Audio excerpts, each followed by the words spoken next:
ಇನ್ನು ಯುಎಇ ಮೇಲೆ ಇರಾನ್ನಿಂದ ಮತ್ತೆ ಮಿಸೈಲ್ ದಾಳಿಯಾಗಿದೆ. ಅಬುಧಾಬಿಯ ಖಲೀಫಾ ಆರ್ಥಿಕ ವಲಯವನ್ನ ಟಾರ್ಗೆಟ್ ಮಾಡಿ ಮಿಸೈಲ್ ದಾಳಿಯನ್ನು ಮಾಡಲಾಗಿದೆ. ಸರಣಿ ಮಿಸೈಲ್ಗಳ ಮೂಲಕ ಇರಾನ್ನಿಂದ ಅಟ್ಯಾಕ್.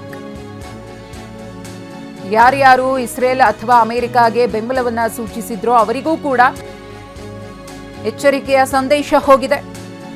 ಮುಂದಿನ 48 ಗಂಟೆಗಳಲ್ಲಿ ಇರಾನ್ ಬೆಂಬಲಿತ ಗುಂಪಿನಿಂದ ದಾಳಿಯಾಗಲಿದೆ ಅಮೆರಿಕನ್ನರ ಮೇಲೆ ಅನ್ನೋ ಎಚ್ಚರಿಕೆಯ ಸಂದೇಶ ಇದು.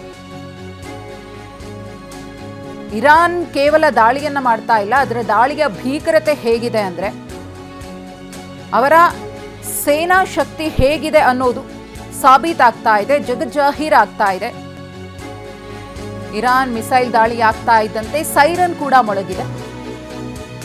ಮತ್ತಷ್ಟು ಮಿಸೈಲ್ ದಾಳಿ ನಡೆಯಲಿದೆ ಅಂತ ಹೇಳಿ ಎಚ್ಚರಿಕೆ ಕೊಡಲಾಗಿದೆ. ಹೈಫಾವನ್ನ ಟಾರ್ಗೆಟ್ ಮಾಡಿ ಇಲ್ಲಿ ಇರಾನ್ ತನ್ನ ದಾಳಿಯನ್ನು ಮಾಡ್ತಾ ಇದೆ.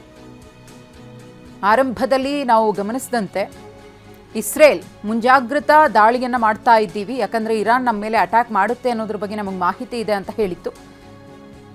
ಮೊದಲಿಗೆ ರಾಯಭಾರಿ ಕಚೇರಿಗಳು, ಜನವಸತಿ ಪ್ರದೇಶಗಳು, ಆಸ್ಪತ್ರೆಗಳು, ಶಾಲೆಗಳು ಹೀಗೆ ಟಾರ್ಗೆಟ್ ಮಾಡಿ ದಾಳಿಯನ್ನು ಉಭಯ ದೇಶಗಳು ಕೂಡ ಮಾಡ್ತಾ ಇದ್ವು. ಇಸ್ರೇಲ್ಗೆ ಅಮೆರಿಕ ಸಪೋರ್ಟಿವ್ ಆಗಿ ನಿಂತುಕೊಂಡು ಜಂಟಿ ದಾಳಿಯನ್ನು ನಡೆಸ್ತಾ ಇತ್ತು.